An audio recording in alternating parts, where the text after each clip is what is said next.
Bonjour à tous. Dans cette vidéo, je vous propose de comprendre ce que sont les paramètres prédéfinis, de voir comment les utiliser, comment créer les vôtres, comment les gérer, comment en exporter, importer, et enfin je vous donnerai quelques pistes pour construire des paramètres prédéfinis utiles. Commençons.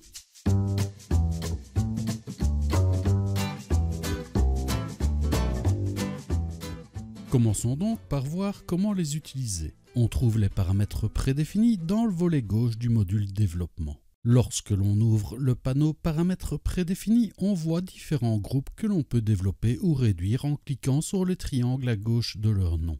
Un groupe, une fois développé, nous montre un ou des intitulés qui représentent chacun un paramètre prédéfini. L'intérêt des paramètres prédéfinis réside simplement dans le fait d'appliquer un ensemble de réglages à une image en un seul clic. Les réglages qui peuvent être appliqués à une image comprennent l'ensemble des opérations que l'on peut effectuer dans les divers panneaux du volet droit du module développement. Nouveauté depuis avril, lorsque l'on survole un paramètre prédéfini, on voit maintenant directement un aperçu dans la fenêtre principale et plus seulement dans le panneau navigation, ce qui est appréciable. Si le rendu me plaît, il me suffit de cliquer sur l'intitulé du paramètre prédéfini que je souhaite et cela applique à mon image l'ensemble des réglages qui se trouvent repris dans celui-ci. Je vais réinitialiser mon image et ouvrir le panneau Réglages de base. Observez ce panneau et maintenant j'applique le paramètre prédéfini intitulé Couleur naturelle. Voyez comme de nombreux réglages ont été appliqués à mon image. Le profil ainsi que plusieurs curseurs de ce panneau ont été modifiés d'un simple clic. Mon image a donc instantanément un nouveau look. L'embêtant, c'est que je n'ai aucune idée de tout ce qui a été modifié. Pour le savoir, il faut que j'ouvre tous les panneaux du volet droit et vérifier minutieusement dans chacun si des réglages ont été modifiés. Après vérification rapide, il semble que seules certaines valeurs du panneau Réglages de base ont été appliquées. Notez qu'il n'est pas toujours utile de savoir ce qui a été modifié. Par contre, si le rendu vous plaît, il suffit d'analyser tous les panneaux pour voir comment l'effet a été réalisé. Cela peut être une bonne façon d'apprendre quelques techniques. Ceci étant dit, vous devez voir un paramètre prédéfini comme un ensemble de réglages vous permettant d'avoir une base de traitement pour vos images. Une fois le paramètre prédéfini appliqué, vous repassez dans les panneaux pour affiner si nécessaire les réglages qui ont été appliqués ou encore pour appliquer d'autres réglages. Soyez aussi conscient que lorsque vous appliquez un paramètre prédéfini, les réglages présents dans celui-ci vont écraser tous les éventuels réglages similaires déjà appliqués à votre image. Et comme on ne sait pas à l'avance ce que modifie un paramètre prédéfini, il faut éviter de les appliquer après avoir commencé à traiter son image, à moins de savoir exactement ce qu'ils font. Comme je l'ai dit dans la vidéo sur les profils, une des différences entre ceux-ci et les paramètres prédéfinis est que l'on peut cumuler ces derniers. Je vais par exemple aller dans le groupe Vignettage et appliquer maintenant le paramètre prédéfini Vignettage élevé. Comme vous le voyez, un vignettage a été appliqué sans toucher à mes autres paramètres. Cela semble donc contradictoire par rapport à ce que je disais un peu plus tôt. Il y a bien eu un effet cumulatif, mais ce n'est pas toujours le cas. Et comme je viens de vous le dire un peu plus tôt, on ne sait pas ce que modifie un paramètre prédéfini. Il se peut qu'appliquer successivement un ou plusieurs paramètres prédéfinis écrase un ou plusieurs réglages appliqués par le ou les paramètres prédéfinis précédents. Comme vous le voyez en regardant le panneau Réglages de base, lorsque j'applique par exemple celui-ci. Appliquer un paramètre prédéfini peut aussi écraser des paramètres que vous avez vous-même modifiés. Mieux vaut donc considérer les paramètres prédéfinis comme non cumulatifs si l'on ne sait pas ce qu'ils font. Pour mieux comprendre tout cela, voyons à présent comment créer un ensemble de paramètres prédéfinis personnalisés. Pour ce faire, il vous suffit de commencer par appliquer un ou plusieurs réglages à votre image. Réinitialisons l'image et appliquons par exemple -50 en haute lumière, +50 en ombre, +15 en clarté, +15 en vibrance, +5 en saturation et enfin une courbe de tonalité fort contraste. Une fois que ceci est fait, je clique sur le plus situé à droite de paramètres prédéfinis. Un menu s'ouvre et je choisis Créer un paramètre prédéfini. Je lui donne un nom, je vais ici simplement le nommer Test. L'idéal est ici de ne pas donner un nom équivoque comme je viens de le faire, mais bien un nom qui vous permette de vous rappeler ce que fait votre paramètre prédéfini. Ensuite, je vois que par défaut, mon paramètre prédéfini test se trouve dans un groupe nommé paramètres prédéfinis de l'utilisateur. Je peux cliquer sur la liste déroulante et choisir un autre groupe ou encore créer un nouveau groupe. Optons pour cette dernière option et je vais alors ici nommer mon groupe Groupe Test. Maintenant que j'ai choisi un nom et un groupe, le comportement de mon paramètre prédéfini va dépendre de ce que je coche ou pas dans cette fenêtre. Il est donc essentiel de bien comprendre ce que vous faites ici. Ne vous inquiétez pas, c'est assez simple. Commençons par expliquer la section paramètres. Vous voyez ici des intitulés qui représentent tous les réglages présents dans les divers panneaux du volet droit du module développement. Lorsqu'une case est cochée, cela signifie que je souhaite que mon paramètre prédéfini applique ce réglage à mon image. Comme vous le voyez ici, tout est coché. Si je laisse ainsi, cela signifie que mon paramètre prédéfini test va inclure tous les paramètres de développement et pas seulement ceux que j'ai modifiés. Pour rappel, j'ai appliqué les paramètres -50 haute lumière, plus 50 ombre, plus 15 clarté, plus 15 vibrance, plus 5 en saturation et une courbe de tonalité contraste fort. Les divers autres réglages ont eux aussi une valeur que je n'ai pas modifiée. Cliquons sur Créer et voyons ce que cela donne. Je vois apparaître dans ma liste paramètres prédéfinis mon nouveau groupe test et dans celui-ci mon paramètre prédéfini test. Je réinitialise mon image et j'applique ce paramètre. Comme vous le voyez, mes réglages sont bien appliqués. Je vais de nouveau réinitialiser mon image et choisir le paramètre prédéfini vignettage élevé. Je vois bien le vignettage sur mon image. Maintenant, j'applique mon paramètre prédéfini test. Et là, je constate bien que tous mes réglages ont été appliqués, mais que malheureusement, mon vignettage a été réinitialisé. Le profil que j'ai créé n'est pas cumulatif. Il écrase tous les réglages et les remplace par les siens. Ce comportement est dû au fait que j'ai tout coché lors de la création de mon profil. Créons donc un nouveau paramètre prédéfini nommé test2 cumulatif. Je laisse les mêmes réglages de développement et je clique sur le plus pour créer mon nouveau paramètre prédéfini. Je le nomme, je crée un nouveau groupe test2 et cette fois-ci je ne vais cocher que les réglages que j'ai modifiés. Comme je n'ai pas modifié beaucoup de paramètres, je vais d'abord tout désélectionner à l'aide du bouton situé en bas à gauche, ne rien sélectionner. Remarquez que lorsque je fais cela, version de processus reste cochée. On peut aussi le décocher, mais cela n'est pas conseillé. D'ailleurs, si vous le décochez, Lightroom vous avertit. La raison en est simple. Comme on l'a vu lors de la vidéo sur les versions de processus, les paramètres de développement dépendent de la version de processus. Bref, laissez cette case cochée. Maintenant, je ne coche que les réglages que j'ai modifiés, à savoir haute lumière, ombre, clarté, vibrance et saturation et la courbe des tonalités. Je clique sur Créer et mon nouveau paramètre prédéfini test2 cumulatif apparaît dans le groupe test2. Maintenant, je refais la même chose qu'auparavant. Je réinitialise mon image, j'applique le vignettage élevé et puis mon nouveau paramètre prédéfini test2 cumulatif. Cette fois-ci, ce dernier n'écrase pas mon vignettage. Ne sont appliqués que les paramètres que j'ai cochés dans la fenêtre de création de mon profil.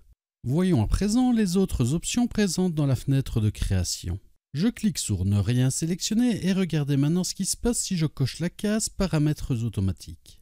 Vous voyez dans la section en dessous des cases qui sont devenues grisées. Cela signifie que pour ces cases, Lightroom appliquera automatiquement les paramètres d'après ses algorithmes. Notez que vous arrivez au même résultat en cliquant sur Auto dans Réglages de base. Cette option est donc utile si vous y ajoutez d'autres réglages. Je reclique à nouveau sur ne rien sélectionner et voici à présent quelques remarques sur les cases présentes car les noms ne sont pas tous explicites ou encore les cases sont ordonnées de façon discutable. Traitement et profil correspond au profil d'image. Balance des blancs correspond, vous vous en doutez, au curseur balance des blancs. Tonalité simple reprend les 6 curseurs présents dans la section tonalité. Courbe des tonalités correspond au curseur présent dans le panneau courbe des tonalités. Clarté et correction du voile qui correspondent au curseur présent dans le panneau réglage de base. Netteté reprend les curseurs netteté présents dans le panneau détail. Saturation et vibrance qui correspondent au curseur présent dans le panneau réglage de base. Réglage des couleurs correspond au curseur présent dans le panneau TSL. Virage partiel au curseur du panneau correspondant. Vous avez aussi la possibilité de sauvegarder les paramètres d'un filtre gradué ou d'un filtre radial. Ensuite, réduction du bruit correspond au curseur réduction du bruit présent dans le panneau détail.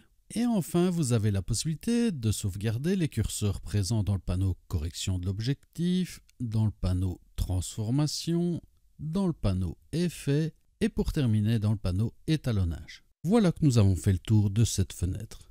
À présent, voyons comment gérer ces paramètres prédéfinis. Attention, ceci ne concerne parfois que la version actuelle de Lightroom Classic CC. En effet, il y a eu de grosses modifications depuis avril concernant la gestion des paramètres prédéfinis. Ceci étant dit, voyons quelles sont les possibilités. Je peux déplacer un paramètre prédéfini d'un groupe à un autre par simple glisser-déposer. Attention toutefois que Lightroom supprime automatiquement un groupe qui est vide. Si je déplace par exemple mon paramètre prédéfini test2 cumulatif dans le groupe 1, voyez que mon groupe 2 devenu vide est automatiquement effacé.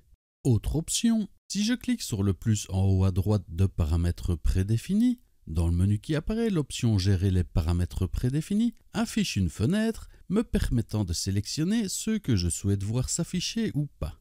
Il me suffit de décocher ceux que je ne veux pas afficher et de cliquer sur Enregistrer. Je vais par exemple ici décocher les 5 premiers et valider mon choix en cliquant sur Enregistrer. Comme vous le voyez, ils ont disparu de la liste. Pour en voir réapparaître certains, il me suffit de retourner dans cette fenêtre et de cocher ceux que je souhaite voir réapparaître.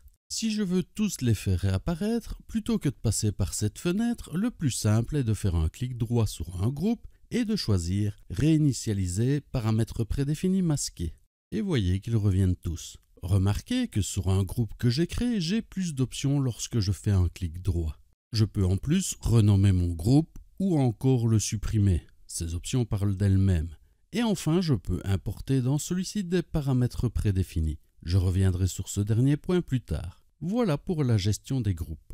Passons à présent aux options des paramètres eux-mêmes.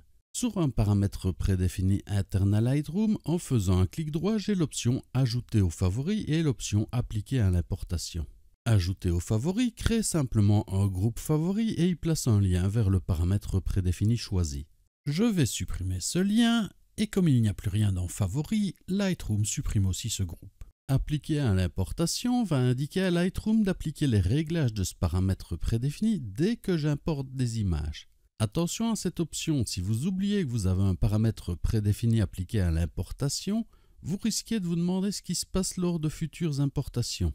Une alternative pour appliquer un paramètre prédéfini à plusieurs images est de passer par le module Bibliothèque. Il suffit de sélectionner les images sur lesquelles on souhaite appliquer un paramètre prédéfini et de sélectionner ce dernier dans la liste déroulante présente dans le panneau Développement rapide.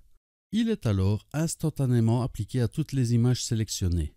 Choisissez Valeurs par défaut dans la liste déroulante si vous souhaitez réinitialiser les images sélectionnées. Retenez ceci et revenons à notre module Développement. Remarquez que tout comme pour les groupes, j'ai aussi plus d'options en faisant un clic droit sur les paramètres prédéfinis que je crée ou importe. Vous avez en plus les classiques options renommer et supprimer qui parlent d'elles-mêmes. Vous avez aussi l'option Mettre à jour avec les paramètres actuels. Imaginez que les réglages de votre paramètre prédéfini ne vous conviennent pas. Vous pouvez alors simplement modifier ceci dans les panneaux de développement et mettre à jour votre paramètre prédéfini. Je vais par exemple ici ajouter un peu de récupération dans les hautes lumières et ensuite cliquer sur Mettre à jour. Soyez attentif à ce qui est coché dans la fenêtre Mettre à jour le paramètre prédéfini de développement et cliquez sur Mettre à jour. Les réglages de mon paramètre prédéfini sont maintenant mis à jour avec les réglages actuels. L'option Afficher dans l'explorateur ou le Finder sous Mac vous permet de voir l'emplacement où est sauvegardé votre paramètre prédéfini.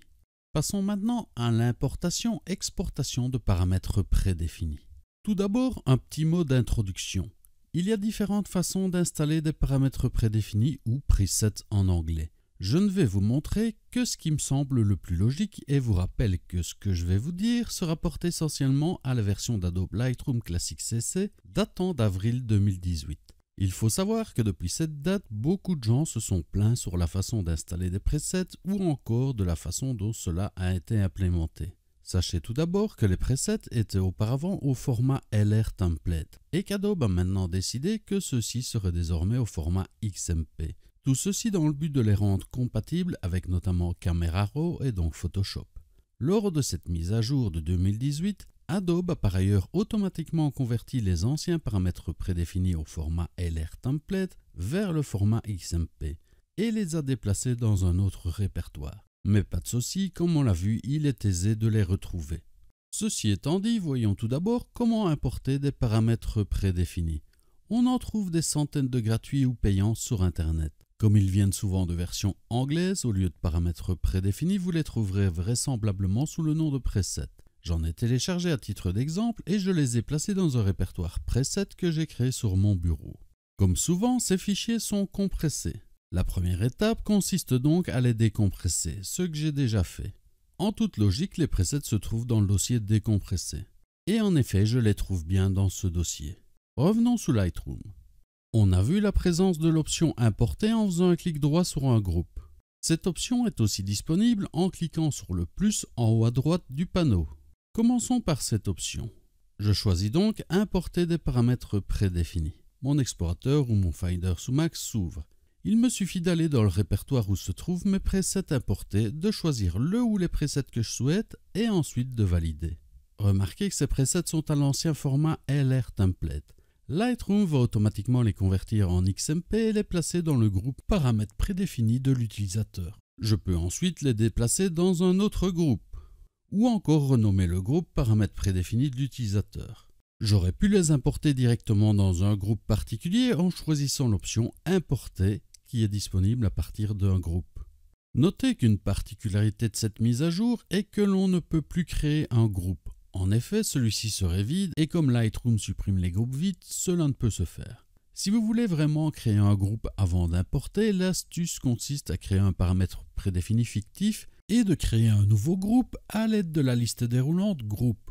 Vous lui donnez alors le nom qui vous convient, il ne reste plus ensuite qu'à importer dans ce répertoire et à supprimer le paramètre fictif. Pour ma part, je trouve plus simple de renommer le groupe paramètres prédéfinis de l'utilisateur créé lors de l'importation. Une fois celui-ci renommé, si vous importez de nouveaux presets, un groupe paramètres prédéfinis de l'utilisateur sera de nouveau créé incluant ceux-ci. Attention que pour l'importation de presets au format XMP, cela fonctionne un peu différemment. En effet, dans les fichiers XMP se trouve le nom du groupe où doivent aller les presets. Si j'importe de tels fichiers, ils seront directement importés dans le nom du groupe contenu dans le fichier XMP. Si le groupe n'existe pas dans mon arborescence, il sera créé. En voici la démonstration. Je vais ici importer des presets au format XMP. Pour de tels presets, le mieux est donc de passer par le plus comme je viens de le faire. Petit inconvénient, on ne connaît pas le nom du groupe dans lequel ils vont aller. Si vous souhaitez le connaître, ouvrez le fichier XMP avec un logiciel adéquat. Un simple éditeur de texte par exemple, et cherchez après le mot groupe. Vous verrez alors le nom du groupe. Notez aussi qu'il se peut qu'un fichier d'aide accompagne les presets téléchargés comme souvent et vous indique alors cette information. Pour exporter et donc transmettre des paramètres prédéfinis à d'autres utilisateurs, rien de plus simple. Trouvez l'emplacement de vos paramètres prédéfinis à l'aide d'un clic droit sur ceux-ci et dans l'explorateur ou le Finder, copiez le ou les paramètres que vous souhaitez transmettre dans un dossier de votre choix. Idéalement un dossier qui a comme nom celui du groupe. Il ne vous reste plus alors qu'à transmettre ce dossier. Notez qu'auparavant il existait une fonction d'exportation. Bref, il semble que les méthodes d'importation-exportation ne soient pas encore tout à fait au point. Il y a donc fort à parier qu'Adobe mettra cela à jour afin de simplifier la vie des utilisateurs. Maintenant, voyons quelques exemples de paramètres prédéfinis que vous pourriez trouver utiles. J'ai par exemple ici créé un groupe de paramètres prédéfinis me permettant d'effectuer en un clic mes corrections d'objectifs et d'aberrations chromatiques. Remarquez comme j'ai pris soin de nommer mon groupe et mes paramètres prédéfinis de façon explicite. Lorsque je souhaite faire ces mêmes corrections sur une image sans l'aide d'un paramètre prédéfini, je dois ouvrir le panneau Correction de l'objectif, ensuite cliquer sur la case Supprimer les aberrations chromatiques et ensuite cliquer sur Activer le profil de correction. De plus, sur certains de mes objectifs non reconnus d'office comme les tamerons, il me faudrait faire une sélection du constructeur tameron dans la liste marque. Voyez qu'ici, Lightroom a bien détecté mon objectif automatiquement. Je vais réinitialiser l'image. Et vous voyez que grâce à mon paramètre prédéfini repris ici, j'applique ces paramètres en un seul clic. Attention toutefois qu'appliquer un paramètre prédéfini ne vérifie pas toujours la cohérence des données. Je dois donc savoir à l'avance avec quel objectif j'ai pris ma photo avant d'appliquer le paramètre prédéfini adéquat. Comme vous le voyez, je peux par exemple ici appliquer le paramètre tameron 1750. Ça ne le dérange pas. Si par exemple je clique sur EFS 1022, il détecte un Canon et me met bien cette fois-ci mon bon objectif malgré que j'ai choisi 10-22. Bref, à moi de faire attention à ce que je fais. J'ai créé d'autres groupes de paramètres prédéfinis avec de simples réglages de base. Je vais donc ouvrir le panneau Réglages de base et voici le premier groupe que j'ai créé Réglage de base exposition. Il s'agit simplement de paramètres permettant de fixer des expositions de -2 à +2. Cela me permet d'appliquer facilement et précisément ces paramètres sans toucher à la glissière correspondante. Par exemple, -1, +1, +1,5, etc. De façon analogue, j'ai aussi le même genre de paramètres prédéfinis pour les hautes lumières, les ombres et des courbes de tonalité. Mes paramètres prédéfinis sont tous cumulatifs, ils n'affectent donc que le ou les curseurs correspondant à ce qu'ils font. Évidemment, beaucoup de personnes préfèrent des paramètres prédéfinis plus complexes, comme ceux déjà présents par défaut ou ceux que l'on achète ou télécharge gratuitement. Rien ne vous empêche non plus de créer vous-même de tels paramètres prédéfinis. Bref, laissez libre cours à votre créativité. Personnellement, je ne suis pas trop fan de ces paramètres prédéfinis complexes. En effet, si je remarque des artefacts sur mes images après l'application d'un tel paramètre, il faut que je vérifie tous les réglages et trouver celui ou ceux qui sont à l'origine de cela. Je préfère donc utiliser des paramètres prédéfinis simples comme ceux que j'ai créés et développer mon image étape par étape afin de bien voir l'effet des curseurs et les éventuels problèmes qui peuvent se poser. Voilà qui aurait dû terminer ce tutoriel sur les paramètres prédéfinis. Mais comme je vous le disais un peu plus avant, la gestion de ceux-ci sous Lightroom ne semble pas encore au point. Eh bien, après avoir tourné cette vidéo, Adobe a déployé une mise à jour le 22/8 qui simplifie le processus d'importation et la présentation des paramètres prédéfinis. J'ai donc dû retourner quelques séquences un peu après afin de vous montrer ce qui change. Rassurez-vous, l'essentiel de ce que vous avez vu avant est toujours valide. Concernant les paramètres prédéfinis, il s'agit dans cette mise à jour d'esthétique ou de facilité. Tout d'abord, un nouvel élément est apparu dans le menu Fichier. Il s'agit de l'option « Importer les profils et les paramètres prédéfinis du module développement ». Ceci vous permet d'importer des paramètres prédéfinis au format compressé zip. Lightroom les décompresse automatiquement et les place au bon endroit. Attention, ceci n'est valable que pour les nouveaux presets au format XMP et donc pas ceux au format LR Template. Le plus simple est de passer par le plus comme nous l'avons vu et de choisir Importer des paramètres prédéfinis, tout en sachant que désormais les fichiers zip contenant des presets au format XMP sont autorisés. Petite digression pour ceux qui ont vu la vidéo précédente, comme vous l'avez peut-être remarqué dans l'intitulé du nouvel élément présent dans le menu Fichier, il était aussi question de profil. Eh bien, vous pouvez désormais importer plus aisément des profils d'entrée. Le plus simple est de cliquer sur le nouvel icône plus que l'on trouve à gauche de l'explorateur de profil et de choisir Importer dans le menu. Et comme vous le voyez, l'option Gérer les profils est maintenant aussi disponible à cet endroit. Fin de la digression. Concernant les paramètres prédéfinis, vous avez dû constater que la présentation de ceux-ci avait changé. Ils sont maintenant regroupés par section afin de faciliter leur emploi. Notez aussi que par défaut, les paramètres prédéfinis hérités d'anciennes versions ne sont plus visibles. Pour les rendre visibles, allez dans Gérer les paramètres prédéfinis pour les recocher. Notez aussi que réinitialiser les paramètres prédéfinis masqués ne fera pas réapparaître ces anciens paramètres prédéfinis comme vous le voyez lorsque je clique sur cette option. Une nouvelle option de menu Déplacer est présente. Lorsque vous cliquez dessus, une petite fenêtre s'affiche et vous choisissez le groupe de destination à l'aide de la liste déroulante. Il y a aussi évidemment d'autres nouveautés, des corrections de bugs et de nouveaux appareils et objectifs pris en charge avec cette mise à jour. Rendez-vous sur le site Adobe si vous voulez en savoir plus. Voilà qui maintenant conclut ce tutoriel. Je vous remercie d'avoir suivi celui-ci et vous donne rendez-vous bien vite dans un autre épisode.